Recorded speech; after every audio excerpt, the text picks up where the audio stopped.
Good Take. Want to hear our take on all your favorite filmy things? Tune in to Clapback, the radio show for film critics, production news, pop culture, and social commentary. Serving as a place for our voice in our cinematic universe. Hosted by the Loyola Film Circle, Wednesdays at 5 p.m. Only here on Radyo Katipunan, 87.9 FM. Action! Good evening, guys. You're listening to Radyo Katipunan 87.9, the voice of the Blue Eagle on your FM band. We are coming into you live from our studios inside the Sonolux building, Seminary Road, Ateneo de Manila University. So good evening, guys. I'm Maxine Cruz, and this is Clapback. Joining me today are the Loyola Film Circle President, Andy Bernas. Hi. And Clapback's producer, Dominic Vicente. What's up, guys? So, guys, how are you today? We good. Good. Midterms. Oh no, midterms. But what was refreshing about midterms was the Star Wars trailer coming out yesterday. Oh my god. Huh. Yes. It was a good way. It was a good treat in the middle of Hell Week. Am I right? A month. Hell month. That's true. Hell month. The grind never That's a stops. good surprise. I didn't know it was coming out kasi yesterday, so I was like, It's a big surprise. Yeah. So you just watched it today, right? What do you think? It looks really good. I mean, like, what else could I say? That battle scene in the water, that's what I'm excited for. Of course. Rey and Kylo Ren. Always They excited. meeting again, yeah. Yeah. I want to see how their relationship, whatever it is, blossoms, because that was something that was very unclear in the last one, that Right. obviously they're planning to develop. What do you guys think about C-3PO? Yeah, when he said that, I was like, what? I'd rather not read too much into the trailer, but seeing as he's a franchise character, I'm really hoping he doesn't have to make any ultimate sacrifices. Yeah. But seeing as it is the end of the franchise, maybe whatever happens to him actually helps bring it full circle, because they're bringing everything back from Clone Wars, Rebels, the original trilogy, the prequel trilogy. So I'm really just excited to see how they all come together. So, Yeah, you're right. It's gonna be really emotional for sure. What I keep telling myself is, okay, they wouldn't give anything too big away on the trailer. So Right. Yeah. until we know the context of that The context scene, of that line, there's no need to that one cry line. yet. I'm also interested in seeing like who those characters whose backs were turned to the camera were. Yeah. Right? So many actually. Right? And they're all in capes and helmets, so you really don't know who they are, but I'm so interested in finding out. So, what do you guys think about the poster? I think it was really cute. It looked a lot like the original trilogy's posters, if you haven't I think seen that's it. what they were really going for. Exactly. 'Cause the last movie actually got a lot of flack for not being more like the original trilogy. So I think they're trying to. I'm hoping they still surprise us, but I think what they're trying to do is like get some goodwill back from the audiences. Because if they don't, it's really gonna end up with more bad press than it already has, especially especially after 2 years ago. Yeah. I'm sure they're gonna tie in the old saga with this one. For like all the sure. elements together na.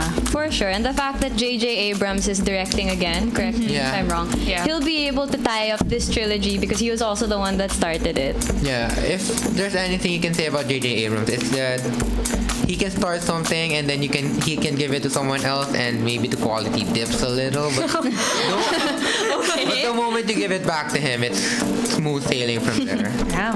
Not that the Last Jedi dipped in quality. It was just not what other people really felt what Star Wars was about. But personally, I thought it was one of the best in the past few years, because it really gave us some more expansive look at the Star Wars universe. So, Exactly. Everyone has their opinion about it. Yeah. But the fact that it's there means that it has an important role to play in the entirety of the saga. Yeah, and personally, this trilogy is my favorite compared to the really? old one. Yeah, like honestly, I don't know, I just like it more. Nice. So, we're going to have to wait for December 20 to find out if it's going to be a good ending or not. And if not December 20, in January. So, the next holiday is Christmas and New Year. But before Christmas and New Year, we have Halloween. Yes. What are you guys excited about this Halloween? Halloween parties. I already went to a Halloween party last Already? weekend. Yeah, it was pretty early. That early? Because, you know, Undas is coming up and a lot of people are going out of town. Oh yeah. I dressed up as Remy from Ratatouille. Cute. Yeah. What did Enzo dress up as? Linguini. Well, I guess what I was going to say was Halloween lately hasn't been as big of a deal as when we were younger. Yeah. Right? Like, because, well, we love Christmas. The Philippines loves Christmas. It starts before Halloween. So Halloween ends up being a much smaller deal. Yeah, like all the malls right now have Christmas decor already. Right. Already. Right, But yeah. Halloween has About. been erased from the Filipino mindset. Yeah. It has. I went to the mall like beginning of October and there were Christmas decors but no Halloween decorations for sale. And then I went back last week. That's when they brought out the Halloween decorations. So it's a much smaller scale holiday now. Yeah, and they hear Jose Marie Chan playing everywhere now. Yeah, it's Already. begun. Since September. Yeah, since September. So, what are your favorite Halloween movies, you guys? Halloween. Halloween? The franchise. In the franchise. I don't I've know. never It's seen it. really. It screams a lot of Saw for me. But the fact that it's about Halloween and then I get to scare my siblings with it kind of brings out that Halloween spirit inside. So you said it's a series. Yeah. How many installments are there in the series? And what's it about? It recently went through a soft reboot, so I think it's up to like 16 now. Wow. Yeah. Whoa. But essentially it's about Mike Myers going all crazy and then not over murdery, but every movie he has this revenge plan Okay. against people. Yeah. And then it just keeps getting worse and worse and worse. And it's not really the typical thriller flick because there's also this supernatural thing about him not exactly being dead and not exactly being undead, which really creeps me out, which is fun, but Okay.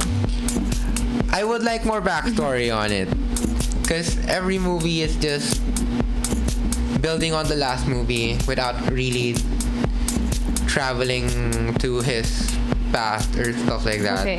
And the only background you actually get is from the interviews of the director and the actors themselves, which doesn't really give much I see. to the canon.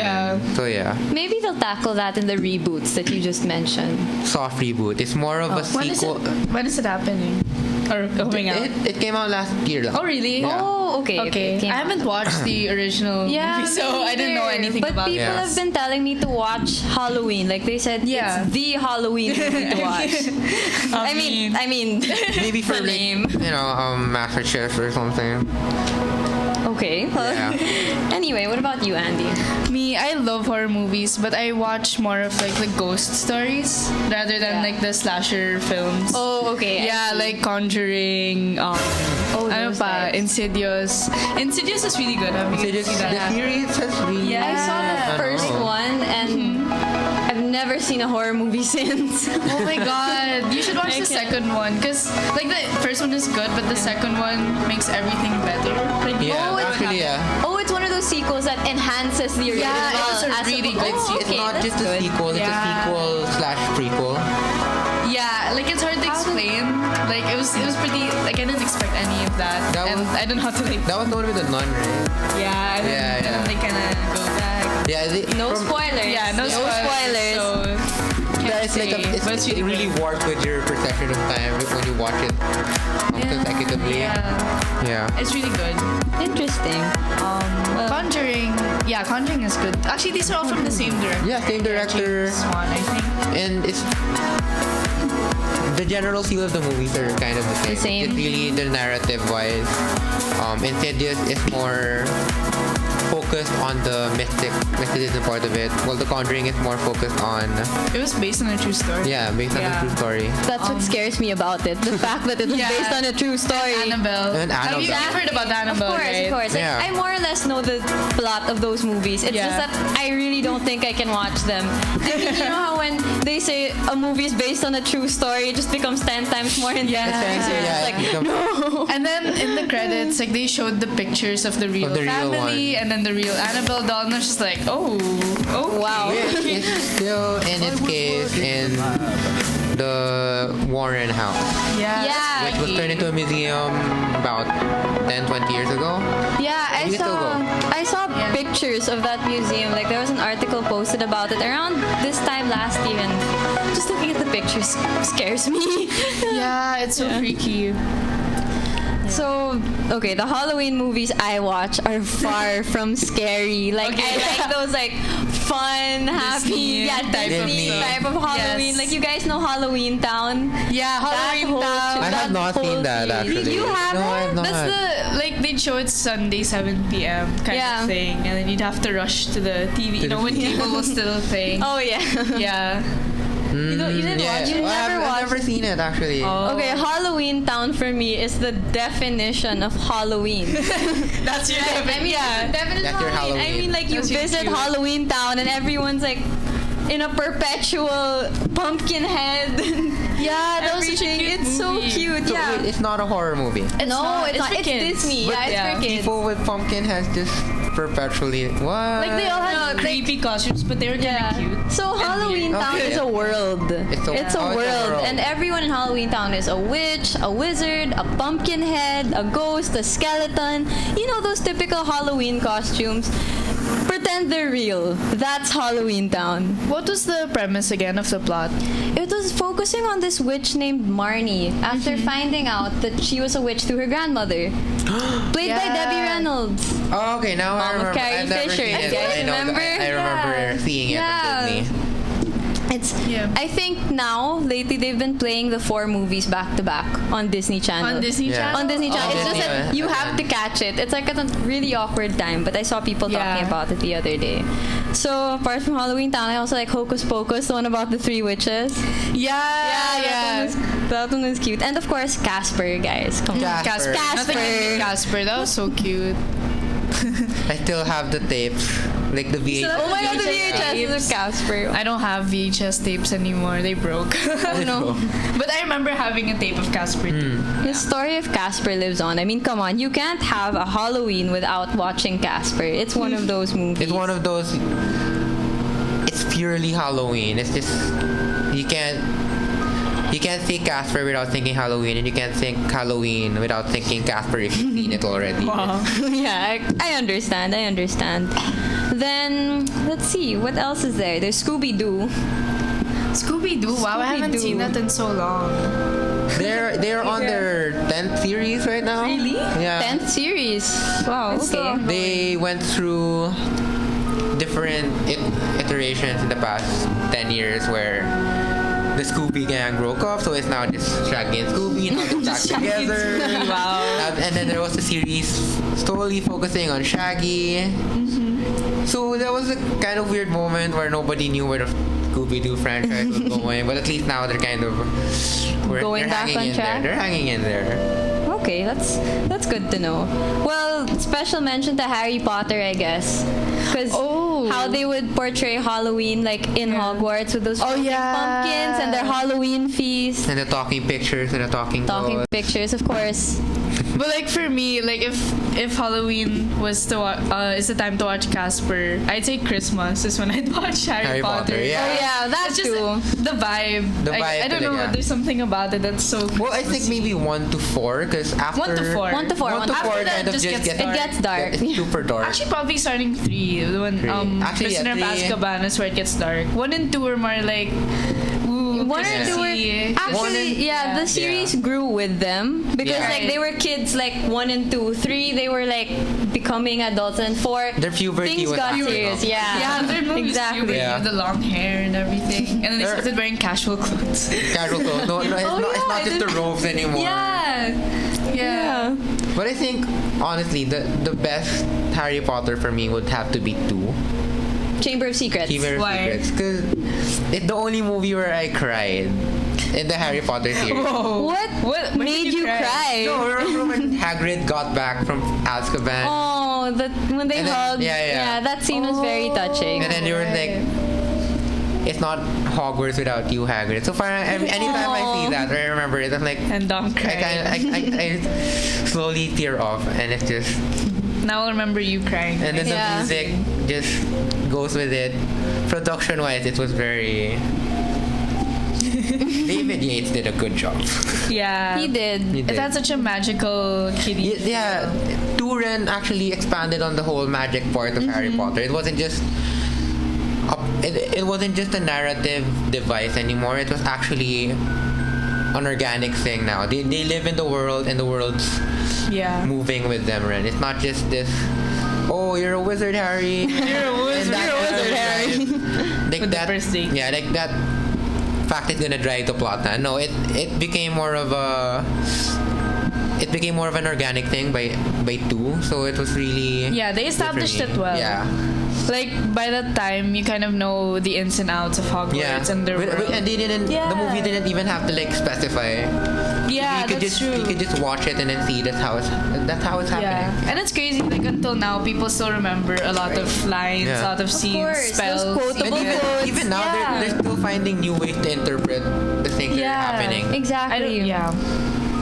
I mean, It's really J.K. good Rowling franchise. still adds. She still adds. Yeah. She still adds to the plot. So it's just like Star Wars, big franchises. Yeah. There's a rumor going around actually that they're making a sequel to Harry Potter, like a sequel series to Harry Potter, outside of the Cursed Child. Like there's one more with the original. I feel like if there was gonna be a sequel series, it would really have to be outside of Cursed Child, because Cursed Child was more of a experimental type of script. Yes. Because it did incorporate the past events of the series, but it really pushed the envelope on how much magic can be done. Like, time travel was not really this big possible thing in the past. So how would that change in the new series, especially when they establish the previous canon already?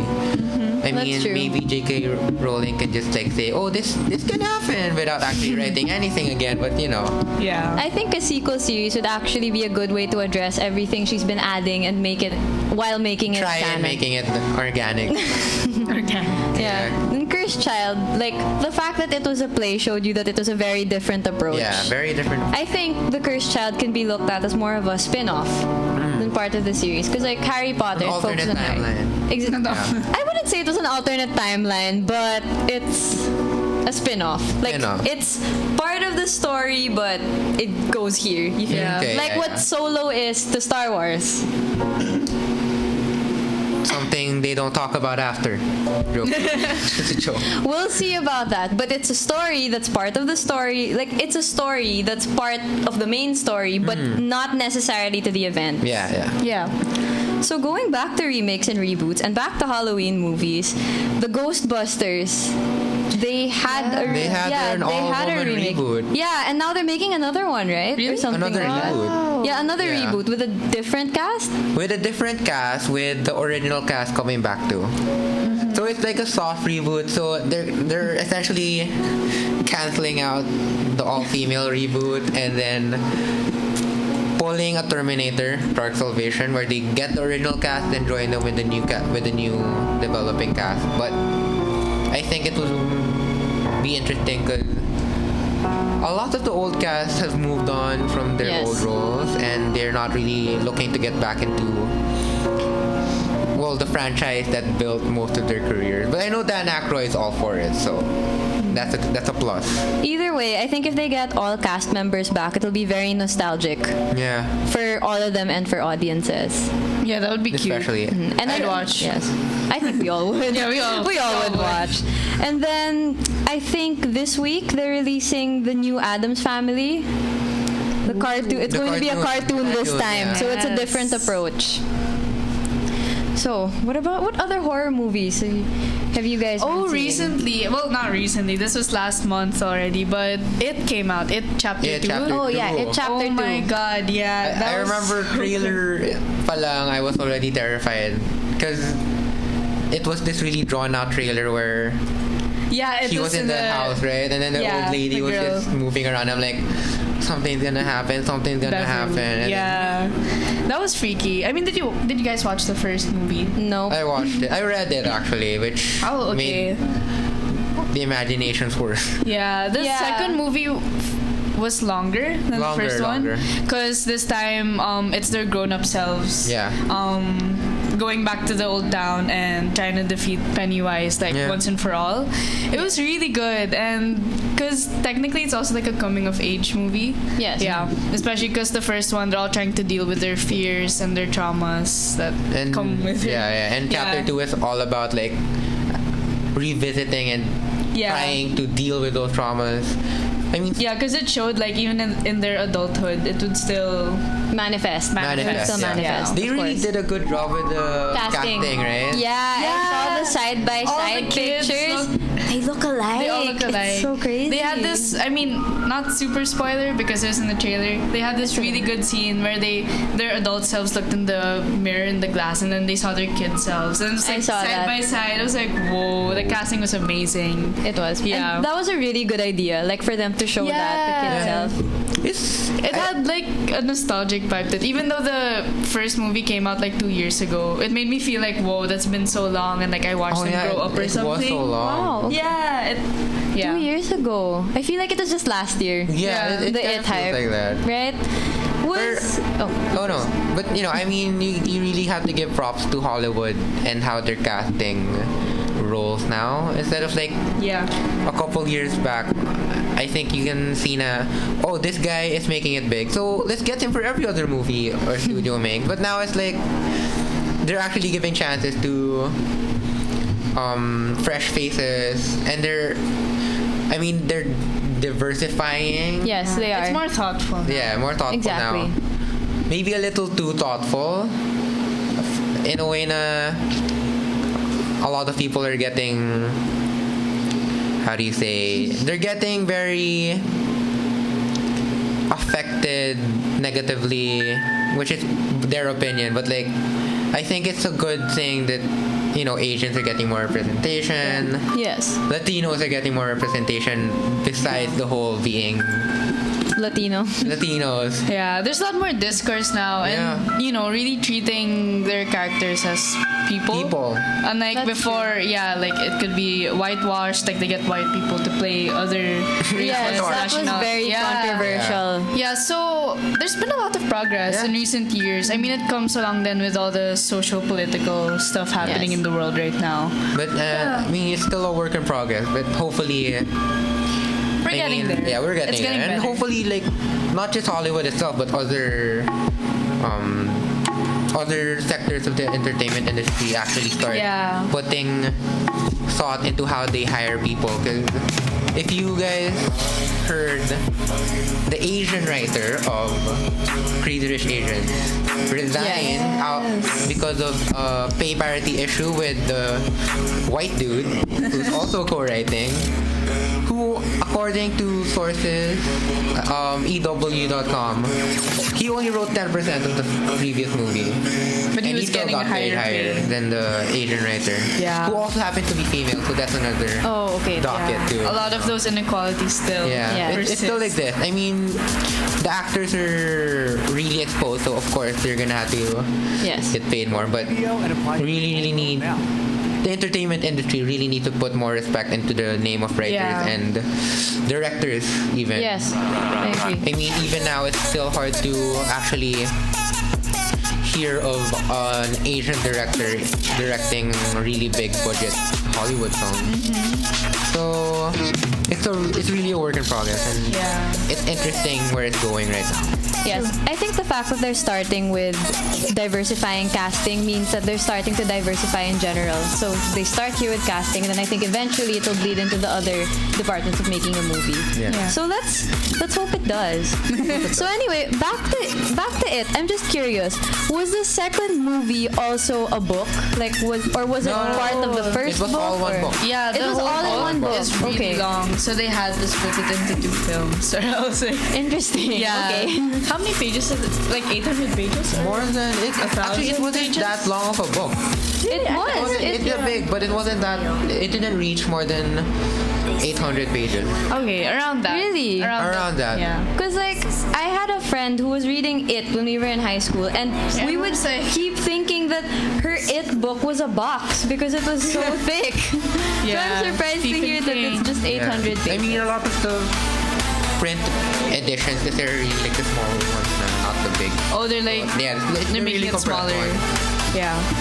But yeah, I remember borrowing it from the live before, and I was kind of surprised because I was thinking, oh, they stretched this to 2 movies. This would probably be a very long story, but I think it gives credit more to the writing of Stephen King because it didn't feel that long reading it, and it didn't even. Oh, that's good. okay. Yeah, his world building talaga is super renowned kasi in the span of like 300 pages pa lang, you already know what's happening. You already see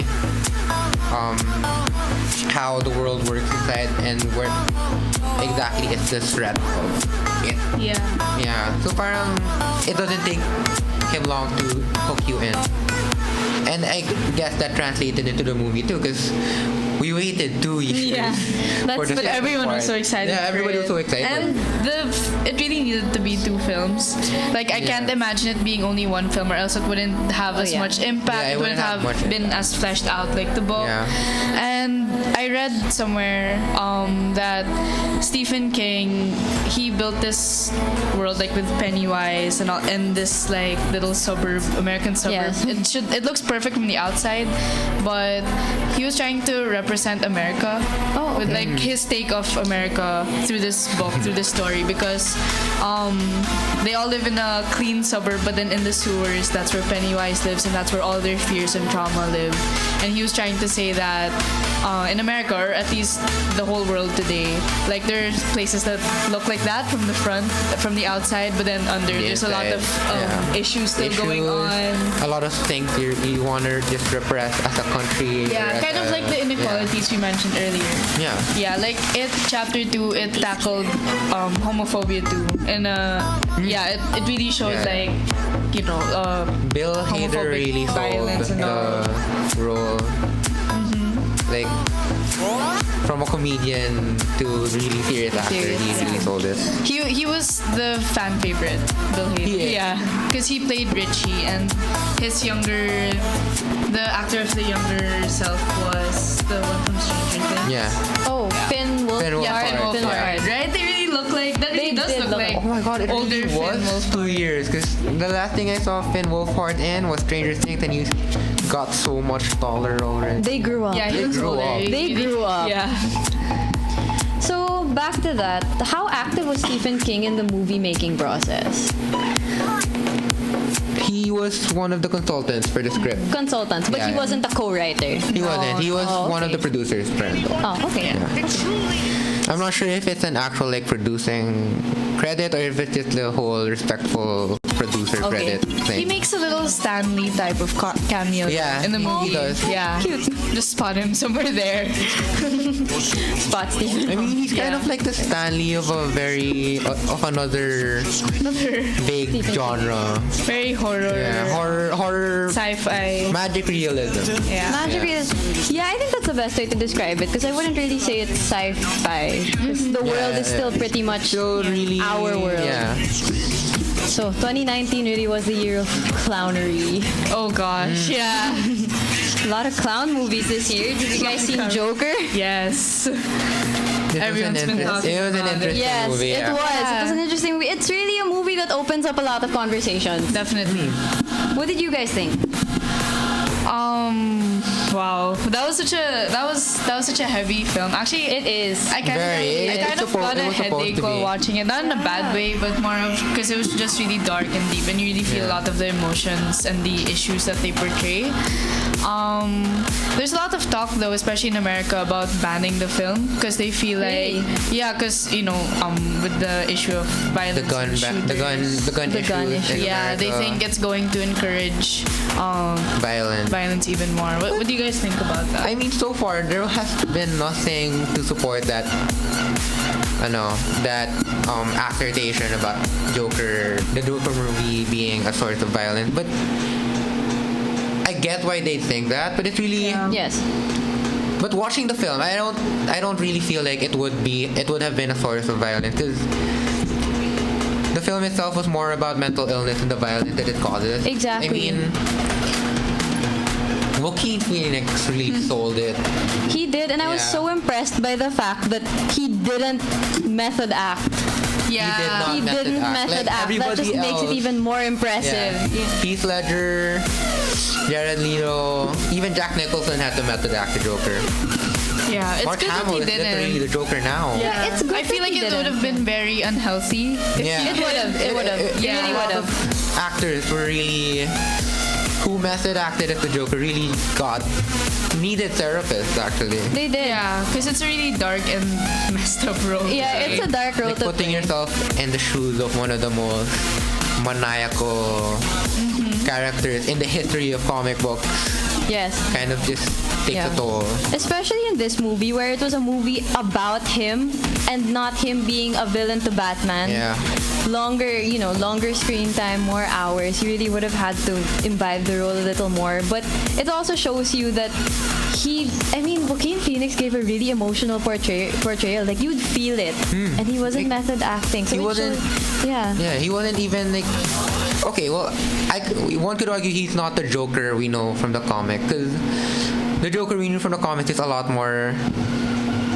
What the hell? Like, Yeah. he sees two people and then he thinks, what if I shoot them? And then he's just gonna do it. But Joaquin Phoenix is a more calculated type of character in the sense that everything that's everything that's going on with him, it's really coming from his head. It's coming from his heart. It's really an interesting take because this isn't that happy-go-lucky type of bad guy we know. This guy is hurting. He's literally doing this because he's getting back at people. Yeah. Which Yeah. is why I think a lot of people thought it would be a very Yeah, in that sense I though, know. because like if you do relate to him, there could be people who project themselves Yeah. onto the And that- character, and then they see him on screen being Yeah, it's treated. really one of the dangerous. Yeah, there was one scene I'd say that could really cause that issue because some people could see it as him being treated as a hero, and if you were projecting yourself into that character, you might think, oh, that means I can do that I can too. be that Which guy too. scene So- is this? It's a scene after all the chaos and that he caused and everything, and then the people kind of like raise him up and Spoiler alert. yeah, sorry, yeah, spoiler. That's why I'm trying to be vague with it, but it's towards the end, and I'm Okay. sure everyone who's seen it would like know which scene Yeah. it is. Yeah, so it's a very delicate film. Very delicate film. It is. Because yeah, it could go either way, like trying to promote more awareness about mental illness and society issues, but also it could go the other way and continue to perpetuate those things. But what I It's what I really hard, liked yeah. about it is contrary to what the people believed, na it would be a sort of like empowerment for like incels or the less social type of people. I think it really did a good job in driving the narrative away from that and becoming more of a personal character study. So I think really the issue with the film before was really just a perspective issue because like with the issue with Yeah. America and the gun violence, it's really something that hits home to them now, especially about Yeah. if you guys remember the Batman Dark Knight. Dark Knight. Yeah, the cinema Rising. shooting. Yeah. Yeah, that's a And- very traumatic yeah. thing to deal with too. There's a lot of context behind Yeah, it's the a lot of issue. It's a very context complex nuance, issue. yeah. It's hard to like really make one stance in it. Yeah. I think the movie itself is kind of difficult to unpack because there's so much to There's so unpack. much. Like Yeah. just like now, us talking about it, I didn't think of it from the perspective of the gun violence in America. I was looking at it from mental illness. So like whoever you Yeah. talk to would have something new to bring to the conversation about Yeah. Joker. Because like what I saw mostly was a movie about mental illness, and if you think about it, it's also not like you can look at it from Joker's perspective, and like you said, some people project themselves onto Joker. Yeah. They see him as human. They see him as human now. They see like, oh, he was like this because this happened. But then you can also look at it from the perspective of the people around Joker, and the movie itself could be a warning to us living in society about how we treat one another because we can cause this. Yeah. Right. Like we can we can inflict this type of pain on other people if we don't watch our actions and if we're just not kind to one another. Yeah, there's definitely a lot of like systemic oppression going on too. That one scene, oh my gosh, sorry, spoiler alert again. alert. It's yeah, but I mean, he was also living in a very like misogynist world. He was. Like, there's so many women Very. just getting harassed everywhere. Exactly. It's crazy. It's just such a dark film, but it really reflects a lot of the things we go through each day. Yeah. I mean, Anywhere in the world. It kind of exaggerates it, but Yeah, it's a good yeah. thing because a lot of people don't really recognize that those things happening daily. But then you see this movie, you see everything that's happening to him and happening around, happening to the people around him. It's kind of just really digs in the we live in a society. We live in a society. I mean, a human person needs on average like more than a billion people in their lifetime, and like serious? Really? and it could be I don't know it could be like it could be a like along the way meeting, or it could be a casual introduction, or a Yeah. Walk by. or a walk by, or a deep meaningful relationship. But from all of those people, everything we do has an effect on everyone else. So that's kind of what the movie is really saying, like you guys said. Yeah. So yeah, We always have to be society. careful about our actions and words, for sure. Actually, there was one thing I was surprised about with the film is that it wasn't as violent as I expected it to be. I mean, Yeah, same. the violent scenes were pretty like bloody and Violent. all, but Yeah. they were fewer compared to other like films that would touch on that kind of topic. Yeah, actually, before watching it, people were telling me like, "Oh, it's going to be really violent. It's really gory." Yeah. But then, it's not that there were hardly any, but just not as many as you'd expect. But I Yeah. guess you need to take the rating into consideration. Yeah. It was R16, not R18, so they really couldn't make it as violent. Yeah, Because others But- would like yeah. have very sensational. very, very. But this one was just They like, oh my used God, it. They used disturbing. it plot wise in a very calculated way. Na parang we're not gonna sensationalize the violence, but we're gonna show you. We're not just gonna kill. Yeah, we're just gonna kill off That's true. anyone. It's just gonna. They use the gory parts. They use the violence in a very meaningful way, not just in a happy-go-lucky. Let's kill people way. Yeah. Yes, like every murder the Joker committed was part of the plot. It wasn't like in other superhero movies where there are casualties that you're just like, oh, why'd that Yeah. happen? That's true, that's Why'd that happen? Actually, Yeah. I found that really interesting. I mean, it's the Joker. So parang- Exactly. Yeah, I mean, remember him in The Dark Knight. Yeah, I parang- remember that big scene in the climax where there were two boats. Yeah, and then, when- like whoever presses Whoever the presses button will the button kill first the other dies. boat. Yeah. Man, they can save themselves. Like that's the kind of Joker That's the that kind of we're Joker familiar we're with. familiar with, yeah. Who puts people in those situations questioning their morality. But in this one, we saw like pre-Joker him questioning his own morality at this point. And sanity. Exactly. Yeah, insanity. But Exactly. the most interesting part for me was in the movie, like, spoiler alert, towards the end, he was able to like inspire this large group of people to like riot talaga. So parang, I mean, in our world right now, it's not that far off from happening. Right. Kasi, okay, on a smaller but more critical scale, I mean, you look at Duterte. I mean, it's not in a political sense, but you look at Duterte, you look at Trump. The way they talk, the way they're essentially very misogynistic. And then I guess that you see that in our world, na parang it empowers a lot of people to do that. Then like, oh, if this guy isn't held accountable, why would I be held Yeah. accountable? And I think that's kind of what the Joker was also showing na, okay, this guy has been wrong for so long, and then he gets his revenge, and everybody cheers because they feel like, oh, we've been wrong too, so we can fight back against society. So it's really more of a collective thing, Ren, with Yeah. the Joker. There's really a lot of stuff going on in the world Yeah. right now, and film really reflects that. Yes. That's true. So, speaking of film, did you guys see the Were you guys able to catch Abominable while it was out? but I heard there were some issues about it. Exactly. It never Yeah. came out here, actually. It did. did? It was on for about 3 days. 3 days. For 3 days. Yeah, it was on for 3 days. Abominable. Yeah, until the Vietnam news came along, diba?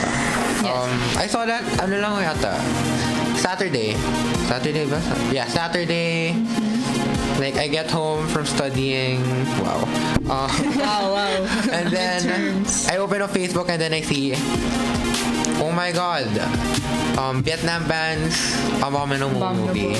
Which for me was parang, oh, why? 'Cause It's for kids, right? I kind of, Exactly. I kind of It's an animated movie. It's a I kid's kind of movie. found it cute, but then I see that they use China's economic line instead of like the internationally recognized one, where the economic line is a little farther up from our border. And interestingly enough, they didn't even finish the Philippine map. Yes, Yeah, they cut they the cut it That Philippines. wasn't Yeah. even included. Vietnam wasn't even included. It was just Philippines, and then China was just right there cutting off. Yes, exactly. It was a Ano? very, very incomplete map.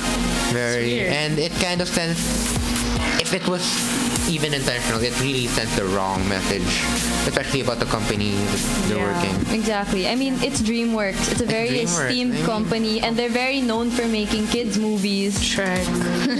Some of the best. I mean, if it's not Pixar, it probably came from. From DreamWorks. DreamWorks, that's true. I mean, they made Shrek for God's sake. Then the first and the Shrek series was all about fighting the system. I mean, Lord Farquaad. Shrek Lord ended Farquaad is the slavery. system. Shrek ended colonialism. Wow. All in one movie. And what did Abominable do? It I don't know. It It's kind of it's judging from the plot line.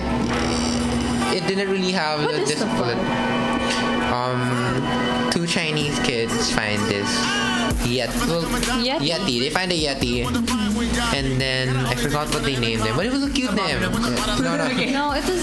And then they meet up with this other main character, and then they all resolve to like bring the Yeti back to the Himalayas. What? That sounds so cute. That's a really Exactly. cute plot. That's where the map came out of. Okay. They were planning on bringing him back to the Yeah. Himalayas, and then But it some was people a- noticed talaga.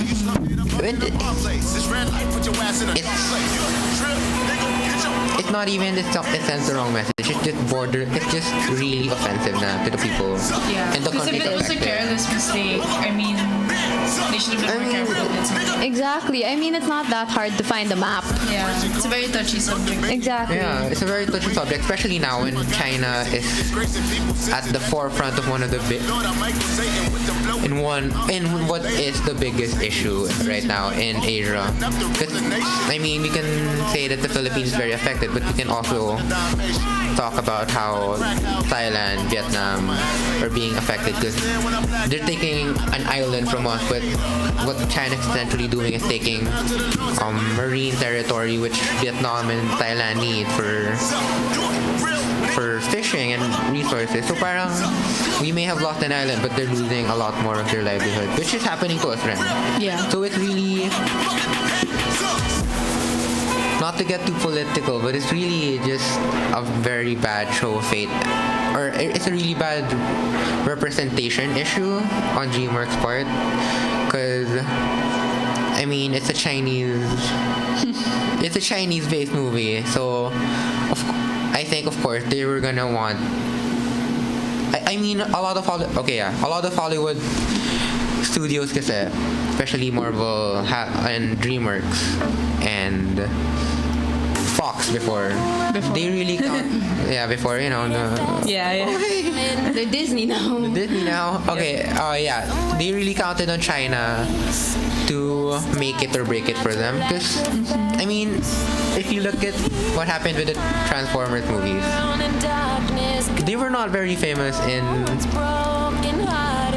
the US or even any other country for that matter. Because a lot of people would argue they were not really Transformers movies. But then you go to China, and then most of the hundreds of millions they make all come from China. Like, in my experience, I would go on Wikipedia and then check the box office of the latest movie. And then I'd look, oh, that's not a lot. Because parang from a 200 million budget, it Transformers 4 only reached like 300 domestically. Yeah. And internationally without China, they reached more than... They broke even, and then you bring China into the mix. They made more than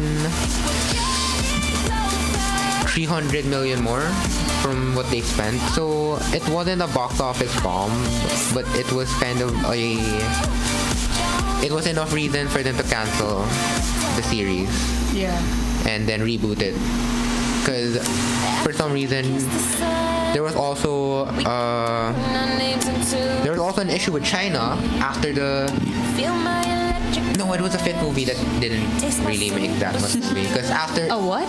A fake movie? the fifth movie, Oh, the fifth. because the fourth movie was filmed in China, remember? In Hong Kong.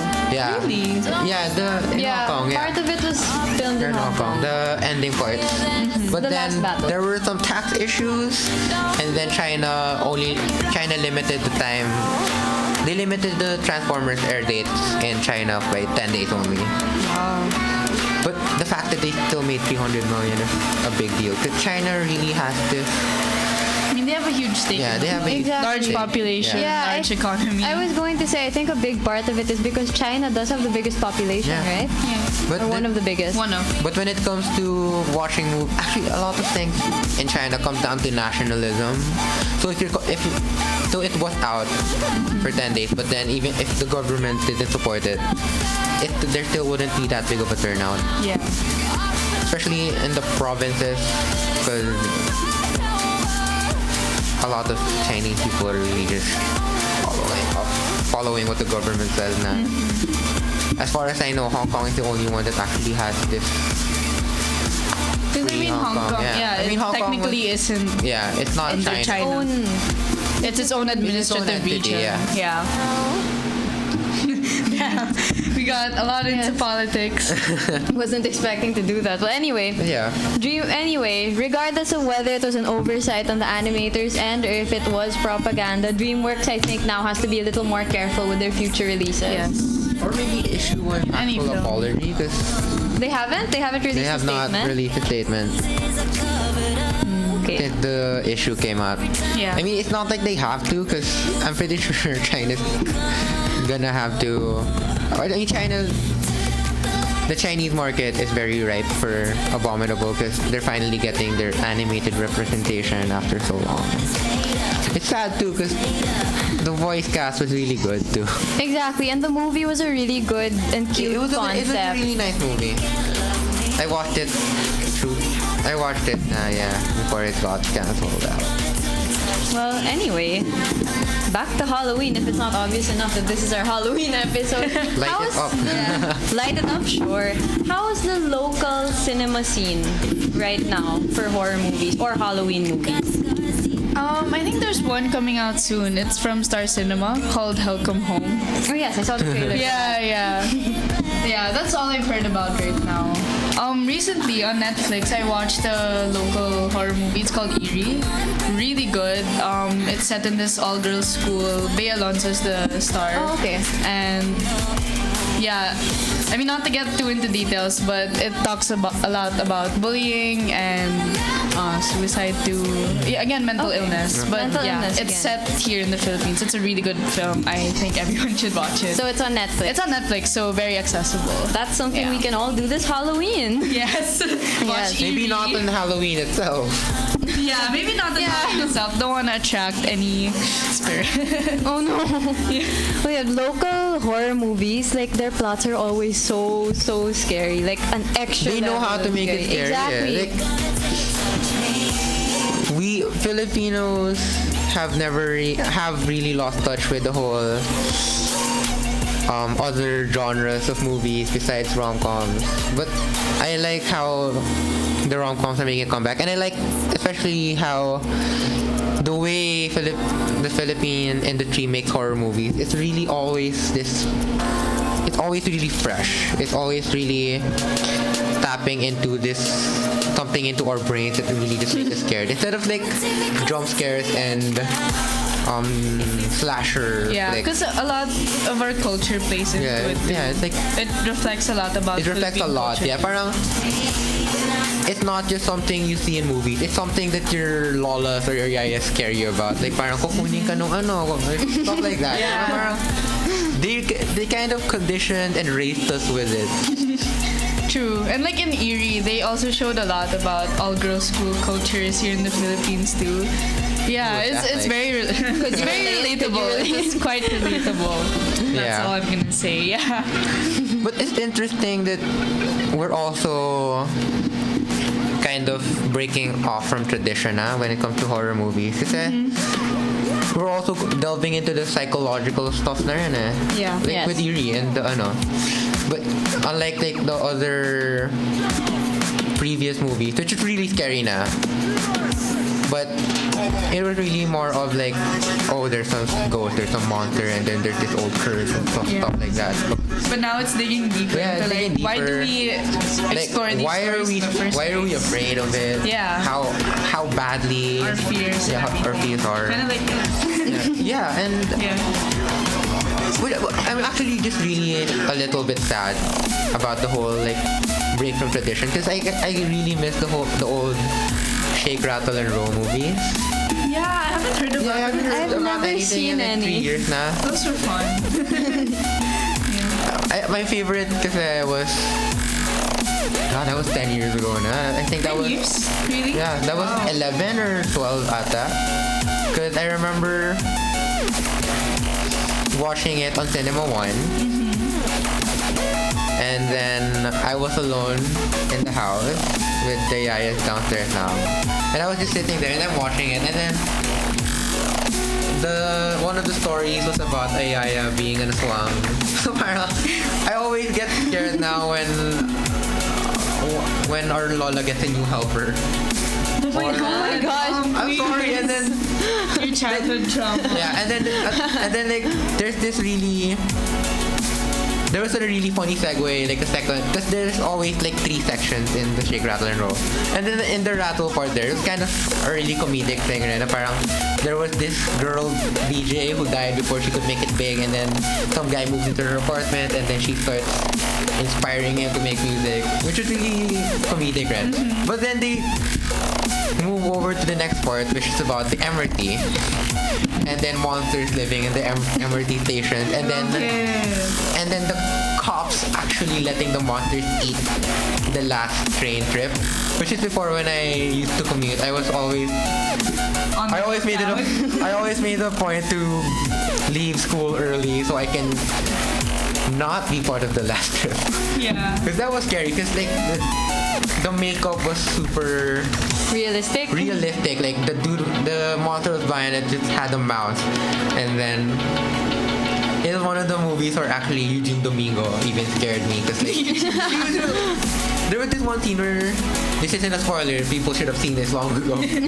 Like she was just kneeling there and then she was praying. Yeah. Because her character was like this really, really, really religious type of parang you're in the Emirati and then somebody comes up to you and then like they're throwing holy water and like ano ka parang go back to God, stuff like that. Then she's just there kneeling and praying.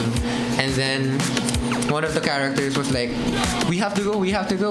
Parating na yung whatever yung parating. And then she's like, hindi, gusto ko na makita yung pamilya ko. Kaya nga, kailangan tumalis. So parang siya, well, patay na pala yung pamilya niya. And then she's just waiting. And then, like, a few minutes later, she just takes her heart out of her, ano, mismo. And like, Yeah. I can't imagine seeing that as a young kid. Yeah, no wonder you're so traumatized. Yeah. Man, that used to always be part of MMFF. Yeah. That was one of the movies I actually really liked about MMF. besides the... Because I feel like when we came into the 2010s, it really got stagnant, the movie. Like, same cast, all over again, same type of plot, Yeah. same... People. Yeah. And then they tried to I think change we it up. made 3 different rip-offs of the Avengers. Right. 3? Yeah. We made it to 3. Yeah. But they've been trying to change it up now. Yes, they have. Yeah, I like Our cinema's really diversifying now. Yeah, I think cinema has been evolving a Yeah, lot yeah. lately. Worldwide. Yeah, worldwide. Not just here. Yeah. I actually stopped hearing Filipino movie. Is it indie or not? And then like That's so true. 'Cause it's starting to Completely kind of fit. like it's not an issue anymore if it's not indie. Like a lot of people kasi, I think that's one of the issues talaga when it came to Philippine cinema a few years back na parang if it's not indie, a lot of people would get judgy and get parang then it doesn't really have that much substance, which is bad because it really detracts from the work of the directors and the actors who really just Yeah. wanted to make the film. But in a sense, kasi there was really this time when Philippine movies just got really tiring to watch because they were really just A lot of stuff are getting repetitive. Yeah. Yeah, well, it's good that, as you said, cinema's been diversifying. Yeah. Here too. I mean, right now the movies are very different from how they were like 10 years ago. Definitely. Production-wise too. Exactly. There's a lot more representation too. Na parang it's not just, and I like how it's not just about romance anymore. Yeah. It's also about like the walks of life that people go through. I mean, sure they put like the romance subplot, but it's really more of a character study and about how they move through it. Yeah, well, anyway, conversations like these are what usually happen in our org room over at Loyola Film Circle. Yeah, we tend to get carried away with a lot of things, and I guess you could see that right now because film really reflects a lot about our daily lives, the politics, social stuff, and at LFC, that's one of our core competencies because we want to promote production, appreciation, and critique of film. And right now, you're kind of getting a taste of that appreciation and critique. So Yes. yeah, we're trying to let people be more aware about how film is really a platform for discussion. I mean, it's a part of our everyday life, so it's something we need to talk It about. is. And as you can see from all our stories today, film is really something that impacts us. Yeah. Yeah, a lot of my life lessons are from movies. Exactly. Like whether they're fiction or factual, there's always something to take from them. Film has always been like a mirror to our reality talaga. So it's I think it's both a mirror and an escape. Right. Yeah. Right. And we'll get deeper into that in future episodes of Clapback. Please if you enjoyed today's show, catch us next time, November 6. Tune in to see what we'll be talking about then. So you can live stream us through the website, and of course the Radyo Katipunan Facebook page. Like us on Facebook, facebook.com/Radyo Katipunan, and on Twitter @Radyo Katipunan. If we missed any of your favorite movies, please let us know. Yes. For comments and suggestions about our programs, please email us at radyokatipunan@gmail.com. Also, like our Facebook page, Loyola Film Circle. We'd love to hear from all of you. Once again, this has been Clapback. I'm Maxine Cruz. I'm Andy Bernas. I'm Dominic Vicente. Thank you. Thank you and good evening.